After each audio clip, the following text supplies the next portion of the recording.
Well, it's safe to say that 2023 did not end well for a small contingent of Houthi rebels operating in the Red Sea.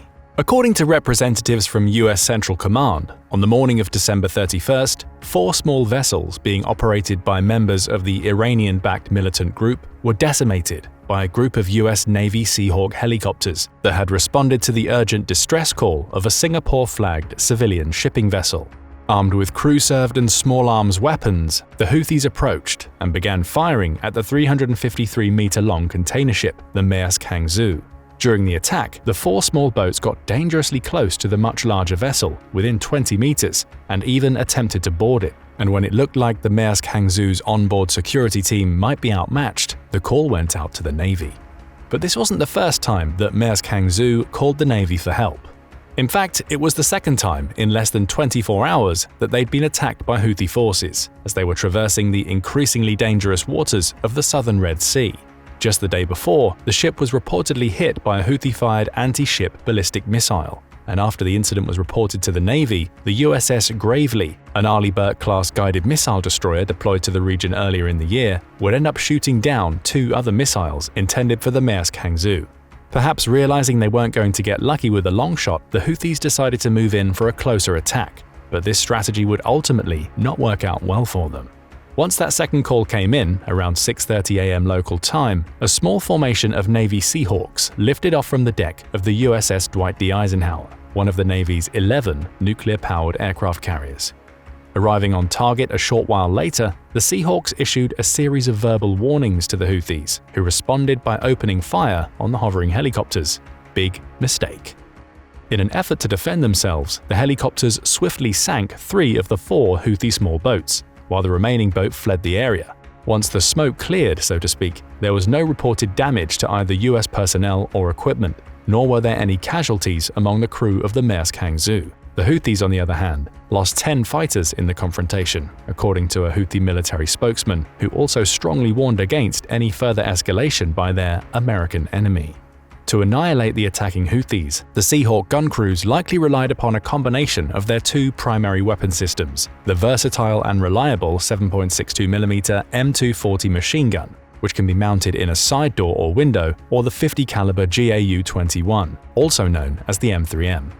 These are both formidable weapons that can provide essential offensive and defensive capabilities. The tried and tested M240 has been renowned for its accuracy and sustained firepower since the late 1970s, and its versatility allowed the Seahawks crew to engage their targets with deadly precision.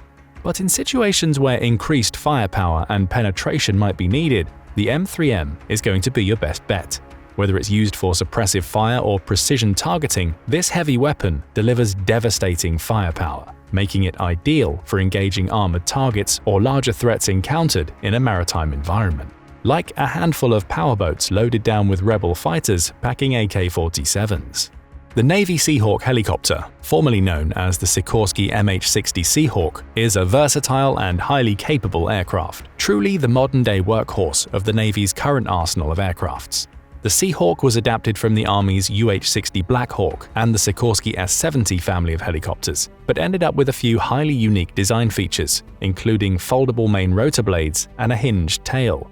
These modifications were specifically included with naval operations in mind, so that the Seahawk could be used for a wide range of maritime-related missions, including anti-submarine warfare, anti-surface warfare, search and rescue, and various forms of naval logistics support.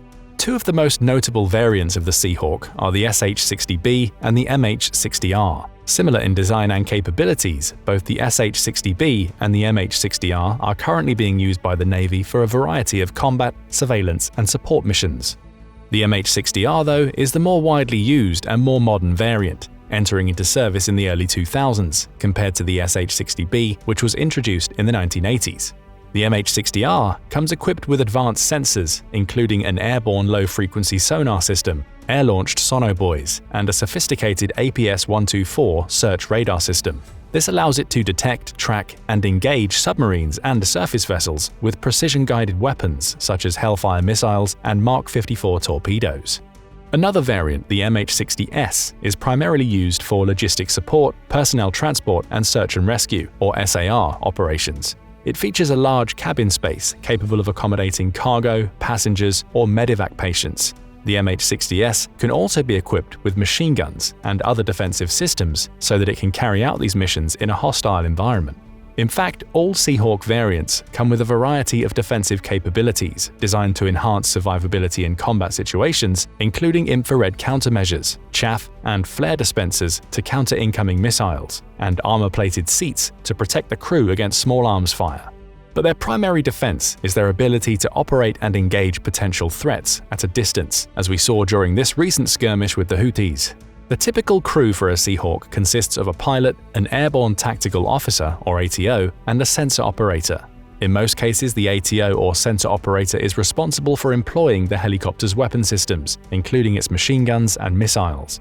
They will typically coordinate with the pilot to engage targets effectively, but in certain situations, the pilot may also retain the ability to pull the trigger. And in terms of power, the Seahawk's airframe is propelled by two 1,900 shp T700 GE 401C turboshaft engines. Manufactured by General Electric, these engines are renowned for their reliability, performance, and efficiency, making them well suited for the Navy's demanding operational tempo. The impressive power output and advanced technology of the T700 enables the Seahawk to reach a maximum speed of 233 km per hour, 145 miles per hour, at an altitude of 1,500 meters, 5,000 feet. Operating with standard fuel reserves, the MH-60R typically has a range of 245 nautical miles, approximately 454 kilometers, while the SH-60B has an average range closer to 450 nautical miles, approximately 833 kilometers.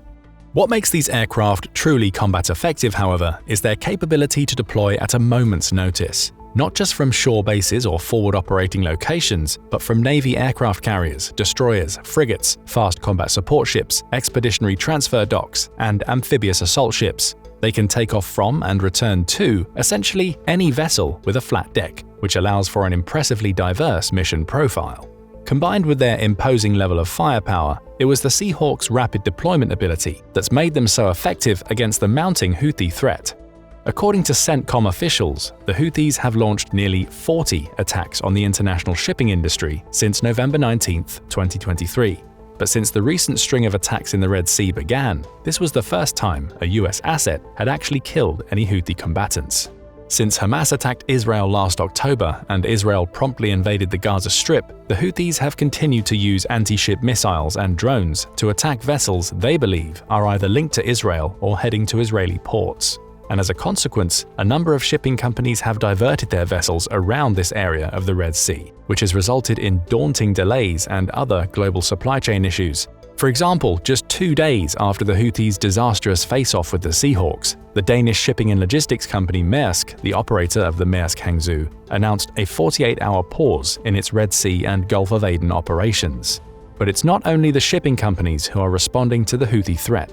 Back in December, in response to increased hostility from the Houthis and rising fears within the commercial shipping sector, the US Department of Defense launched Operation Prosperity Guardian, a security initiative that would bring together maritime forces from the United Kingdom, Bahrain, Canada, France, Italy, Netherlands, Norway, Seychelles, and Spain in an attempt to address the navigation and security challenges in the Red Sea and Gulf of Aden.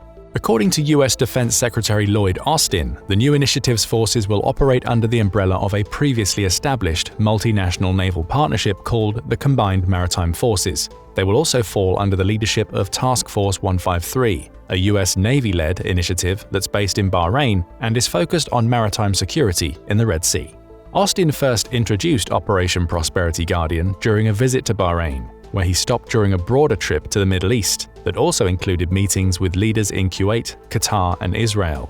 During those meetings, he emphasized the importance of safeguarding freedom of navigation in international waterways, given that approximately 10 to 15% of worldwide shipping passes through the Red Sea. The problem with the Houthis has resulted in billions of dollars in losses for commercial shipping companies. And since the introduction of the initiative, there's been notable progress. So far, over 20 nations have committed to participate, and more are expected to join the coalition in the future. Individual contributions to the collective effort are expected to range from military assets such as ships and aircraft, to troops, to advisory personnel, to other forms of military, financial, and logistical support. However, the commitment from allies hasn't been as reliable as the US was hoping for.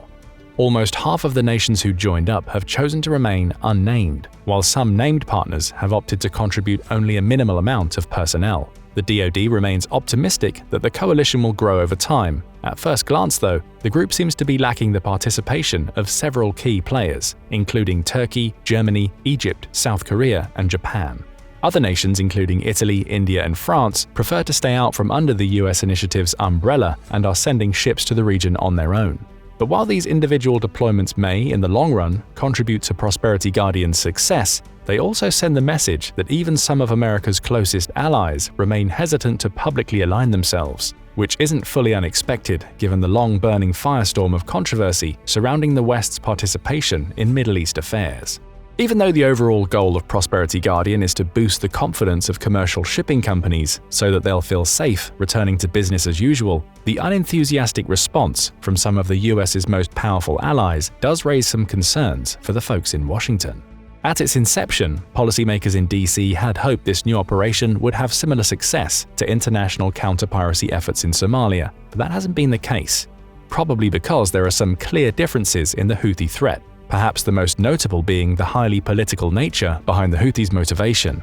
The Houthis have made it perfectly clear that Israel's invasion of Gaza and the West's increased meddling is their primary driver for these attacks.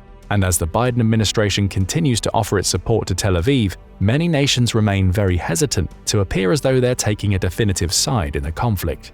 This is particularly true of the Middle Eastern and North African states that have previously expressed support for Palestine, as well as European countries with a mostly pro-Palestinian voting population. A realistic long-term strategy is also a concern for Washington. Many are already asking, how long can the US maintain an impactful presence in the region?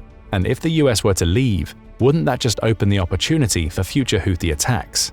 With new crises emerging regularly, the US resources are getting stretched further and further, which means that without a reliable, long-term international partnership, the US cannot guarantee freedom of navigation and safe transit along the Gulf of Aden and Red Sea.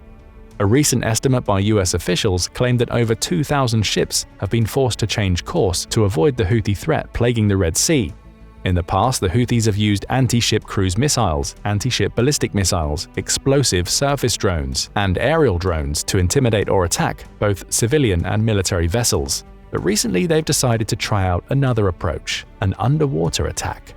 According to a recent report from CENTCOM, the Navy carried out a series of self-defense strikes in Houthi-controlled waters around Yemen against what they described as an unmanned underwater vessel, or UUV, as well as another uncrewed surface vessel, USV, and 3 mobile anti-ship cruise missiles. This marked the first instance of US forces encountering an underwater threat since the escalation of the Houthi attacks began. Just a few days before the UUV incident, CENTCOM issued a press release regarding the US Coast Guard's capture of an Iranian weapons shipment intended for Houthi forces in Yemen. CENTCOM hadn't yet released specific details about the Houthi UUV destroyed by the Navy, but the photographs taken by the Coast Guard showed a propeller or screw section that's consistent with UUVs used by Iran, revealing a clear point of connection between Iran and the newly emerging Houthi UUV threat. Iran has a long tradition of unconventional naval warfare, one that's continued to evolve and now includes unmanned boats, aerial drones, and underwater drones. The UUVs commonly used by Iran are similar to a torpedo or one-way attack underwater drone, OWA-AUV. These generally have a greater range than a torpedo, but are slower, which makes them more effective against static targets such as ships in port or at anchor. The UUVs typically used by Iran can also be fitted with a short mast, so it can be observed as it makes its way toward its intended target. It's also possible that Iran's UUVs can be remotely operated by a wire similar to wire-guided torpedoes, which would allow them to engage a moving target. Iran is believed to have used similar devices against tankers off the coast of the United Arab Emirates. Hamas, too, has attempted to use similar vehicles against Israel's offshore energy infrastructure. The Houthis' newfound interest in the use of UUVs could become a huge problem for the Navy and its allies, for underwater weapons are inherently harder to detect and counter than surface vessels.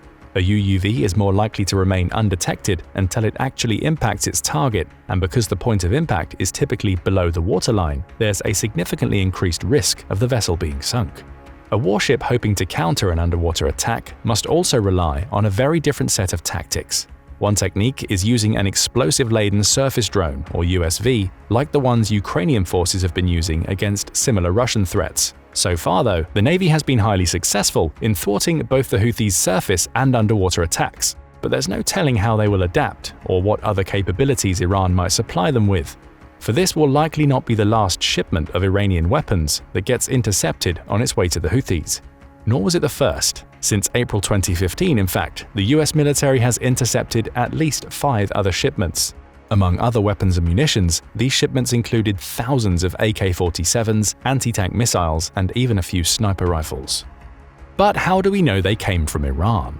By analyzing the recorded GPS data for each of the vessels and from information gathered from interrogating the crews, the Navy was able to determine the ships originated from Iran, likely the Bandar Abbas port, located on the southern coast along the Persian Gulf. This news didn't come as a surprise to officials from Saudi Arabia, who have long insisted that the Houthis were being supported by Iran. The intercepted shipments did, however, add credibility to those claims. But that didn't deter the Iranian Foreign Ministry from insisting that these claims were completely false. Along with the Coast Guard, the USS Gravely has also been staying busy, recently shooting down another anti-ship cruise missile launched from Houthi-controlled territory in Yemen. This attempted attack followed one that targeted the USS Carney, another Navy destroyer patrolling near the Gulf of Aden. In both cases, the ships destroyed the Houthi missiles fired at them, and they were able to avoid any damage or injuries to the crew.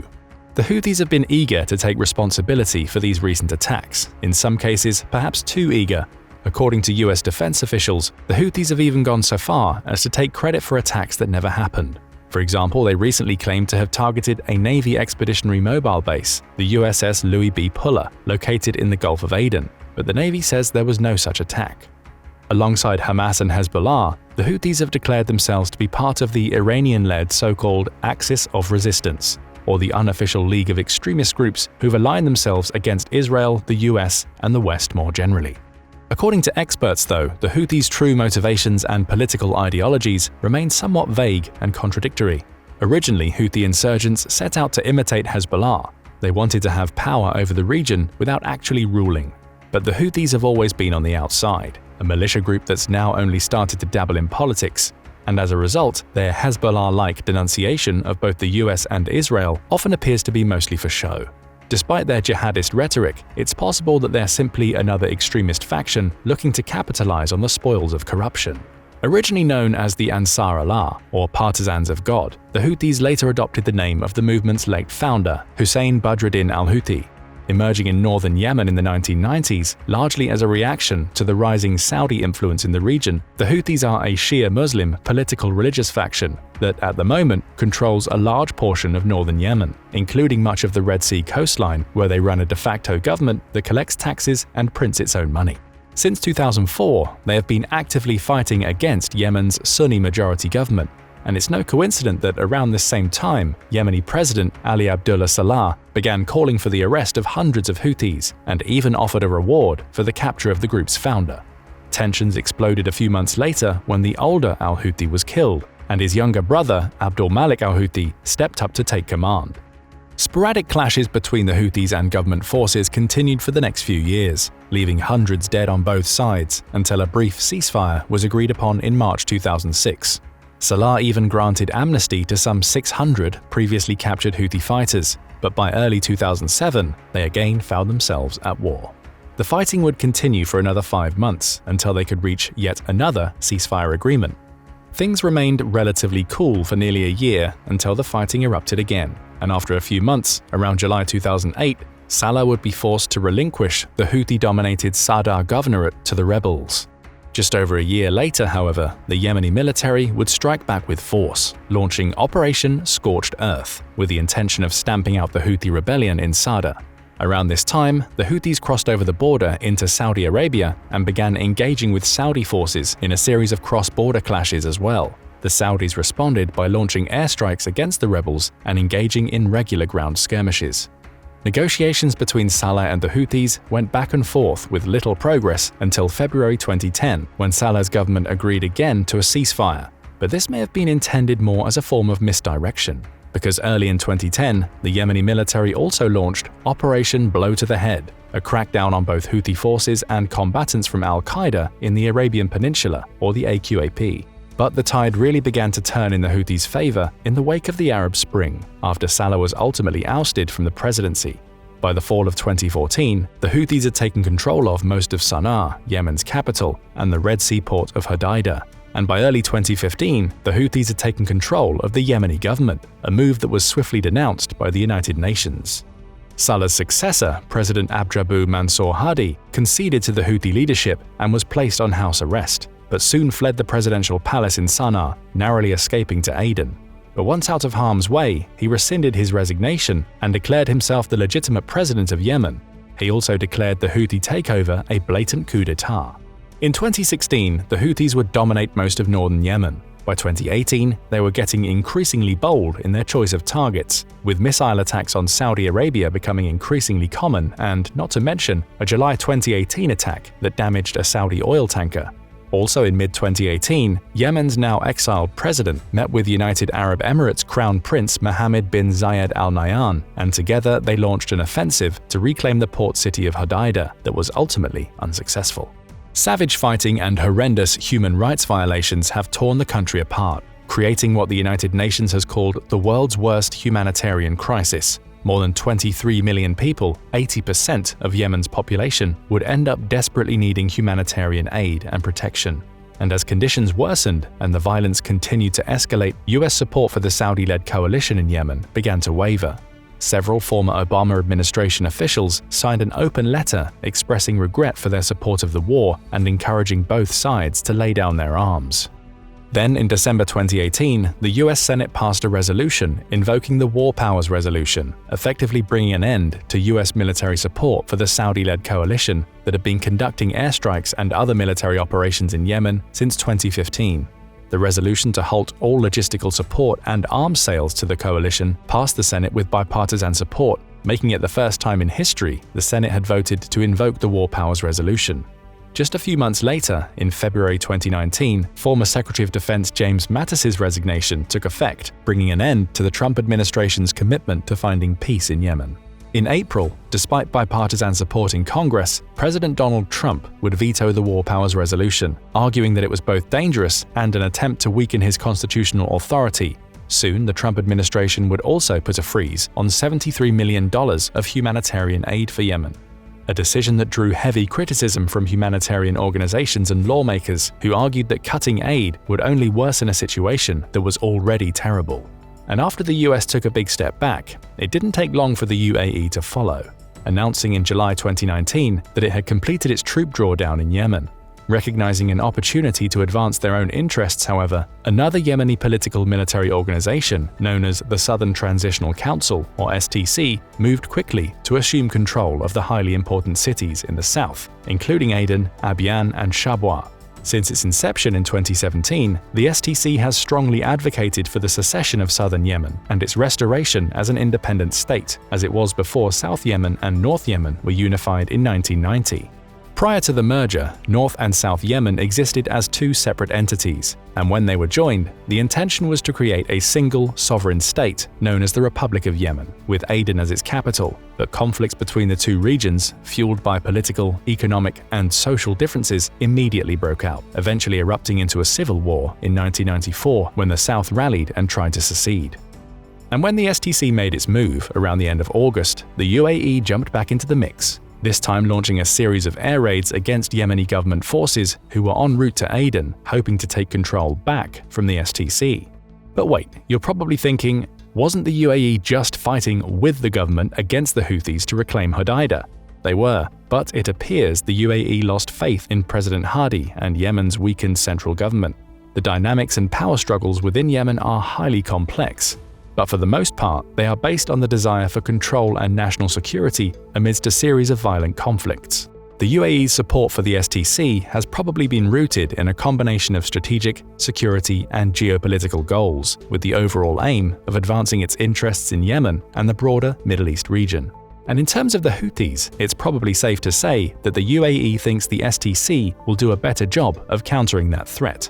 Despite the drawdown of foreign troops and continually shifting alliances, the Houthis continue their campaign, launching Operation Victory from God against Saudi-led forces in the region. They also escalated their attacks on Saudi oil installations, including the use of drones to bomb oil processing facilities in Abqaiq and Quraysh in eastern Saudi Arabia. As a result of these attacks, Saudi Arabia loses nearly half of its oil output capacity. But while the Houthis are happy to take credit for the aggression, the international community blames Iran, because they're the ones who must have provided the technical expertise needed to carry out such attacks. At the start of 2021, the Trump administration designated the Houthis a foreign terrorist organization, FTO, but as soon as President Biden took over, he revoked the FTO designation. Biden also officially put a stop to Washington's support of the Saudi-led coalition's offensive operations in Yemen, but he would continue to support the UN-led peace process, and also offered his assurances to Saudi Arabia regarding the defense of its territory. The fighting continues, with regular Houthi missiles and drone attacks against Saudi oil facilities, airports, and air bases. While the Saudis retaliate with airstrikes of their own, the US continues to condemn Houthi actions, but opts to remove its most advanced missile defense systems from Saudi Arabia. Then the UN announces that nearly 20 million people, or 2/3 of Yemen's population, are dependent on humanitarian aid for daily needs, 5 million of whom are on the brink of death due to famine or related disease. But due to dwindling international funding, the World Food Programme cuts food aid to Yemen, which leads to a dramatic increase in the cost of food. But as bad as things are now, the situation in Yemen was incredibly dire long before the Houthis stepped up to support Hamas at the start of Israel's invasion of Gaza. Almost immediately after the war started, the Houthis began attacking Israel with missiles and drone strikes, but the majority of these were intercepted. As we've seen, the Houthis have mostly been making an impact out on the Red Sea, as they've increasingly targeted ships which are Israeli-owned, flagged, or operated, or are heading to Israeli ports. Shortly after these first attacks, the UN Security Council issued a stern warning to Houthis on behalf of 44 countries around the world. In this joint statement, the UN demanded the Houthis stop attacking civilian ships and immediately release any detained vessels or crews, or else. They did not comply, and despite the ongoing efforts of the Navy, as well as many other nations' militaries, this did not seem to be enough to deter the increasingly bold, almost daily attacks occurring in the Red Sea. Yemeni officials continue to insist that Iran, as well as its proxy Hezbollah, have provided arms, training, and financial support to the Houthis. But both Iranian and Hezbollah officials have denied or downplayed these claims. And so the back and forth continues, with Iran claiming their support of the Houthis is solely political, while the US continues to accuse Tehran of enabling them to terrorize civilian operations in the Red Sea. In a recent analysis conducted by the US Defense Intelligence Agency, for example, it was confirmed that the Houthi forces had been using Iranian-made missiles and UAVs in their attacks. As far back as 2014, the analysis revealed Iran's Quds Force, a branch of its Islamic Revolutionary Guard Corps that specializes in unconventional warfare and military intelligence, had been providing the Houthis with an arsenal of sophisticated weapons and training. With Iran's support, the so-called 3Hs, Hamas, Hezbollah, and the Houthis, have been able to create a serious amount of chaos, and there's genuine concern among the international community that a full-scale war might break out between some combination of the US, Yemen, Iran, and Israel. If Iran were to directly attack Israel or some American asset in retaliation to the Navy's continued attacks on the Houthis, or if the US were to ramp up their support of the Yemeni government, that might just be enough to spark the next major conflict in the Middle East.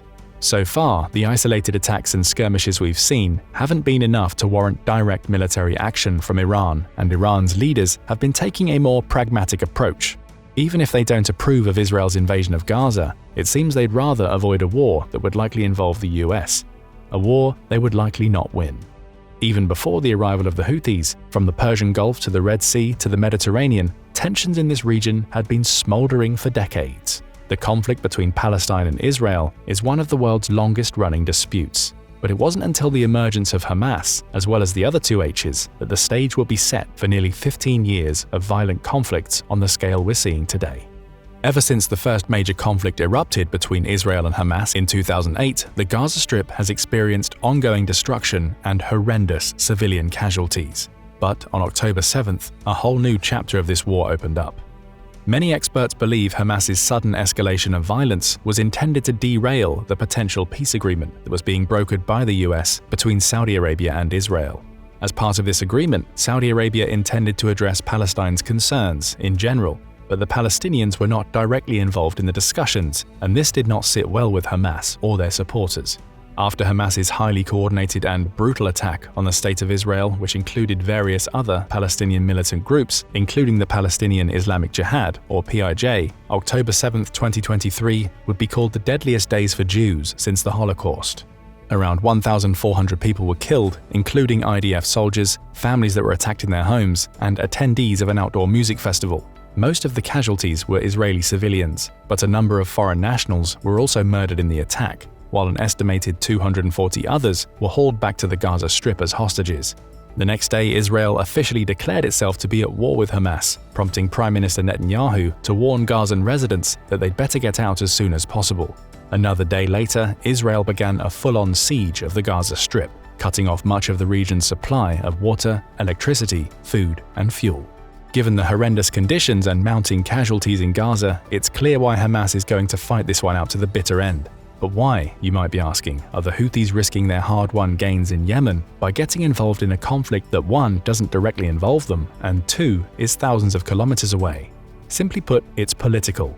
As members of the Axis of Resistance, the alliance of proxy militant groups that Iran has assembled throughout the region, the Houthis can boost their standing within the alliance by taking an active approach. For the Houthis, this means treating any Israeli-affiliated vessel traveling along the Yemeni coast as fair game for attack.